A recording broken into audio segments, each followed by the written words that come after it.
क्या बांग्लादेश की जो ये यात्रा है प्रधानमंत्री नरेंद्र मोदी की, वो बंगाल के चुनावों को ध्यान में रखते हुए ही शेड्यूल की गई है क्या, संबित पात्रा साहब? देखिए, पहले मैं आपको बता दूं, जहां तक बांग्लादेश का सवाल है, 26 मार्च को बांग्लादेश का इंडिपेंडेंस डे अर्थात स्वतंत्रता दिवस है और उसी दिन वो बंग बंधु मुजीबर रहमान जी का एक कार्यक्रम भी कर रहे हैं। और आप याद करिए कि 17 दिसंबर 2020, आज से 1 वर्ष पहले मोदी जी ने ट्वीट किया था कि मैं बांग्लादेश जाऊंगा और 50वें जो बांग्लादेशी स्वतंत्रता दिवस है उसमें भाग लूंगा। अब उस समय तो मोदी जी को ये डेट्स पता नहीं थे कि बंगाल में चुनाव किन डेट्स में होने वाले हैं। ये दो राष्ट्रों के बीच संबंध, आपसी संबंध का विषय है। इंडो पाकिस्तान डिप्लोमेटिक टाइज को लेकर दिसंबर के महीने में ही जहां तक बांग्लादेश और इंडिया का सवाल है, दोनों के बीच में एक वर्चुअल मीटिंग हुई थी जहां ये डेट फाइनलाइज किए गए थे। तो इसमें किसी प्रकार की राजनीति देखने की आवश्यकता नहीं होनी चाहिए। हाँ, जहां तक हरिचंद ठाकुर जी का मेमोरियल है बांग्लादेश में, जो कि मटुआ समाज के लिए बहुत महत्वपूर्ण है, अच्छी बात है। मतलब हर महत्वपूर्ण स्थान पे प्रधानमंत्री जी को जाना चाहिए और उनको सम्मान देना चाहिए, इसमें क्या बुराई है। जहां तक कांग्रेस और टीएमसी है, हर जगह वो राजनीति। बादल देवनाथ इस पर कुछ कहना चाह रहे हैं? बोडोमा जो बिना बादल देवनाथ, बादल जी मैं एक लाइन बोल दूं, आपकी इजाजत हो तो? हाँ हाँ प्लीज। हाँ बादल जी, यहाँ बोडोमा की तस्वीर दिखाई गई है ऊपर। बोडोमा जो है, हाँ एक मिनट बादल दा, ये ऊपर बोडोमा की तस्वीर है। बोडोमा माने बिना पानी देवी।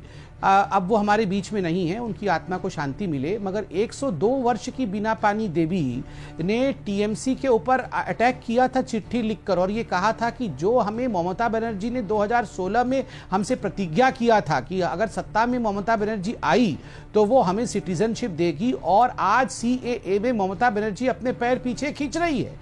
और ये बिना पानी देवी ने अभिशाप भी दिया था, श्राप भी दिया था कि सत्ता इसी कारण से जाएगी। और आप देखिएगा, मां बिना पानी देवी का, बोडोमा का ये जो अभिशाप है, ये फलित होने वाला है मई 2 तारीख को। जी देवनाथ जी। संबित जी कितना बुद्धिमान है। देखिए, बोडोमा का नाम ले लिया, बिना पानी नाम ले लिया, हुरचाद का नाम ले, हुरचाद ठाकुर का नाम लिया, सब ठीक है। लेकिन जब मैं तो उसी मुद्दे पर आ रहा था, उन्होंने उसके पहले ही सीए के बाद बोल दिया, सीए के बाद। लेकिन सिटीजन अमेंडमेंट बिल और सिटीजन अमेंडमेंट एक्ट जो हुआ, उसमें इन लोगों का तो वोटर कार्ड है, आधार कार्ड है, पैन कार्ड है, वोट देते हैं। 20 साल से ये लोग 20 साल 50 30 साल से वोट दे रहा है। 1971 के बाद जो आप बोल रहे हैं, उसके बाद भी यहाँ पर आया, और तो उस टाइम तो बात नहीं हुआ। एक तो था तपन सिकदार, जिन्होंने तक घुसपैठी के बारे में बोलते थे, और लेकिन उसको लेके असम में आपने क्या किया? असम में मैंने 3-4 बार किया। 12 लाख के ऊपर हिंदुओं का नाम नहीं है संबित पात्रा जी, और 6 लाख का बंगाली मुसलमान का नाम नहीं है। आप घुसपैठिया मतलब मुसलमान समझते, लेकिन हिंदुओं का नाम क्यों बातिल किया? क्यों उन लोगों का नाम नहीं है? मैं तो एनजीओ को, महार एनजीओ के पास मैं जा रहा हूँ असम में। आप लोगों ने जवाब ले लीजिए बादल देवनाथ, जवाब ले लीजिए। वक्त कम है, वरना फिर आप बात तो रखेंगे लेकिन संबित उसका जवाब नहीं दे पाएंगे और टाइम नहीं होगा। डॉक्टर संबित, ठीक है। बादल देवनाथ, आपने अपने नटशल में बात समझा दी, जवाब ले लीजिए। मुझे दिनेश जी, मुझे तो बड़ा आश्चर्य लगा। बादल दा ने कहा कि आप घुसपैठियों को हिंदू क्यों नहीं कहते हैं, आप केवल मुसलमान क्यों समझते हैं? हम तो घुसपैठियों को मुसलमान भी नहीं कहते हैं। हाँ, जो बांग्लादेशी, यहाँ पर जो बांग्लादेशी मुस्लिम आए थे वो घुसपैठिए थे।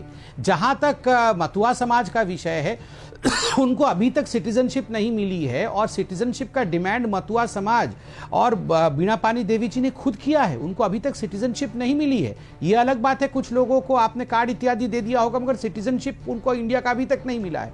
आप बांग्लादेश के जो घुसपैठिए हैं उनको तो अपना मानते हैं, मगर जो अपने जान को बचा के यहाँ पर आए और जो रिफ्यूजी हैं उनको आप अपना मानने को तैयार नहीं है। ये कैसा विषय है? आश्चर्य है। और आप देखिएगा, मतुआ समाज आपको जवाब देगा।